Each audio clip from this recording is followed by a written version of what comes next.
हाथ। घर की बहू शीना को इस बात का बड़ा घमंड था कि जिस काम में वो हाथ डालती थी वो काम अच्छा हो ही जाता है। शीना की हर बात में हाथ का इस्तेमाल जरूर होता था। एक दिन शीना का पति आकाश उससे कहता है, कल जो वो भिंडी बनाई थी ना तुमने, वाह वाह वाह वाह, मजे आ गए।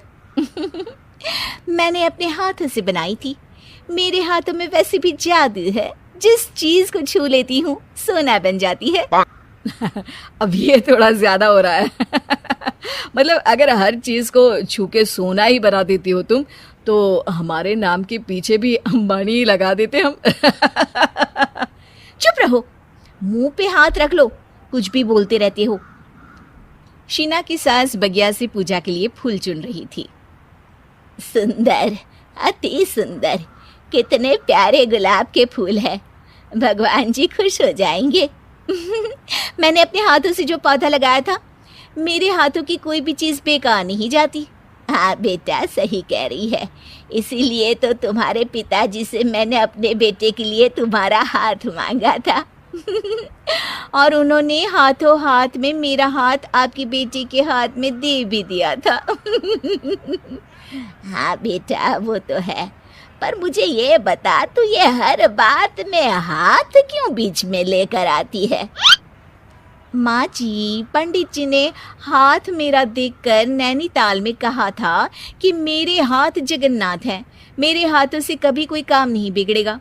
तो मेरे हाथों की तारीफ तो मुझे करनी पड़ेगी ना। हाँ हाँ, ठीक ही कह रही हो वैसे। तो मिलाओ हाथ इसी बात पर।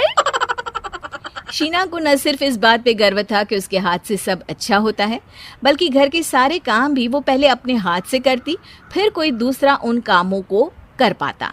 एक दिन शीना कपड़े धो रही थी। अरे घर में वॉशिंग मशीन है तो सही, खुद क्यों थक रही हो? कपड़े पहले मेरे हाथ से धुलेंगे, फिर वॉशिंग मशीन से। पहले हाथ की सफाई, फिर मशीन की धुलाई।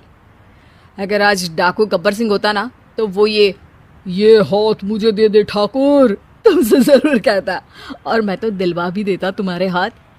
हर एक काम में हाथ बटाओ, ज्यादा जुबान न चलाओ, वरना दूंगी एक उल्टे हाथ से। क्या दोगी? कपड़े दूंगी, लो निचोड़ो।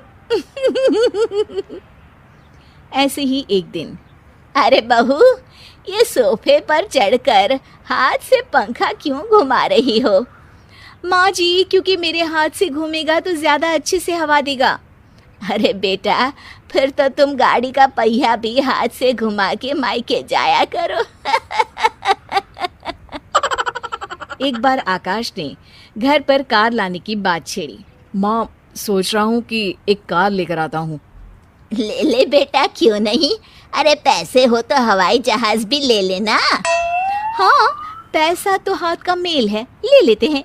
इस हाथ पैसे देंगी, उस हाथ कार ले लेंगी। मुझे तो लगता है कि बहू कार भी अपने हाथों से धक्का लगाकर घर लाएगी। वो तो नहीं करूंगी, लेकिन सबसे पहले स्टीयरिंग पर हाथ मैं ही लगाऊंगी, ताकि गाड़ी का आना शुभ हो। अरे घर ले आने तो दो, फिर हाथ लगा लेना। लेकिन शीना नहीं मानती। अगले दिन ही सब कार लेने जाते हैं। शीना सेल्समैन से कहती है, भैया ये कार बहुत पसंद है, पैक कर दो। अरे ओ भाग्यवान, 2 मीटर कपड़ा नहीं है जो पैक करवा ले, जरा चला कर तो देखने दो। यस सर, बिल्कुल, टेस्ट ड्राइव कीजिए ना। अरे नहीं नहीं, सबसे पहले मैं हाथ लगाऊंगी गाड़ी को, मेरे हाथ अच्छे हैं। अरे यार, हाथ तो मैं भी धोता ही हूँ, और आजकल तो सैनिटाइजर से भी धोता हूँ। मेरे काम में हाथ ना अड़ाओ। अरे टांग ना अड़ा होता है भाग्यवान, हाथ नहीं। शीना ड्राइविंग सीट पर बैठ जाती है और आकाश उसे गाड़ी के फंक्शंस समझाता है। देखो शीना, ध्यान रखना, ये है स्टीयरिंग, इससे राइट लेफ्ट जाएंगे। ये है एक्सेलरेटर, इससे स्पीड कंट्रोल कर सकते हैं, और उसी के पास में है ब्रेक, जो तुम्हारी जुबान में शायद मिसिंग है। ठीक है, ज्यादा भी सिखाने की जरूरत नहीं है।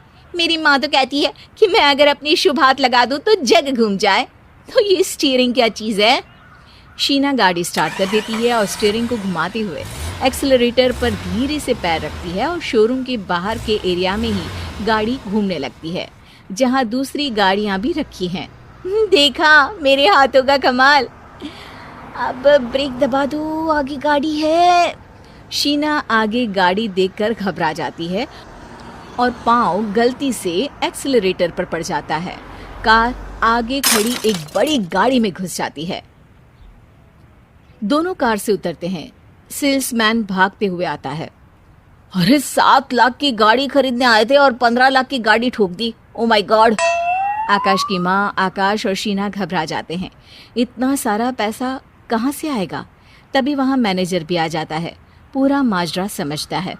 अरे टेंशन मत लीजिए, गाड़ियों का इंश्योरेंस था।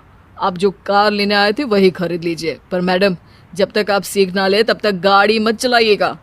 अभी तो आपने गाड़ी बस ठोकी है, जिसका बीमा भी था, लेकिन सड़क पे चलते हर इंसान का बीमा नहीं होता।